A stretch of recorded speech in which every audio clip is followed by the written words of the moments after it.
عن عبد الله بن عمر بن الخطاب رضي الله تعالى عنهما قال: كنت عاشر عشرة رهط من المهاجرين عند رسول الله صلى الله عليه وسلم، فقال صلى الله عليه وسلم: يا معشر المهاجرين، خمس خصال أعوذ بالله أن تدركوهن: ما ظهرت الفاحشة في قوم حتى أعلنوا بها إلا ابتلوا بالطواعين والأوجاع التي لم تكن في أسلافهم، وما منع قوم زكاة أموالهم إلا منعوا القطر من السماء ولولا البهائم لم يمطروا، وما نقص قوم المكاييل والموازين إلا ابتلوا بشدة المؤونة وجور السلطان، وما أخفر قوم العهد إلا سلط الله عليهم عدوهم فأخذ بعض ما في أيديهم، وما لم تحكم أئمتهم بكتاب الله إلا سلط الله بعضهم على بعض. أيها المؤمنون،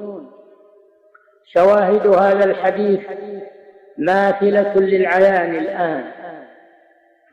لما ظهرت المعاصي ولم تنكر،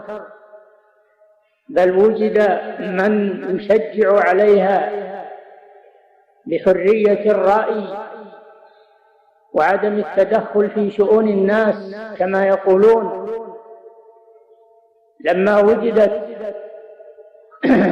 هذه الفواحش في المجتمعات ووجد من يدافع عنها ومن يروجها وسكت أهل الخير أو تخاذلوا، ابتلوا بما ترونه من الطواعين، وهي الأمراض الفتاكة التي عجز الطب عنها، وبالأوجاع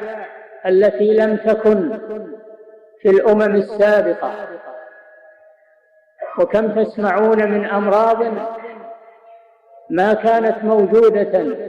في الأزمنة السابقة ولا مذكورة في التواريخ، إنها أمراض مستعصية فتاكة حديثة لم يعثر لها الطب على علاج،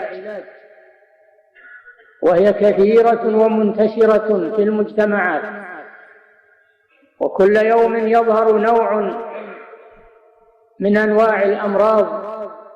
لم يسبق له مثيل، حتى إنها انتشرت في الطيور التي يأكل منها الناس أو يلامسونها،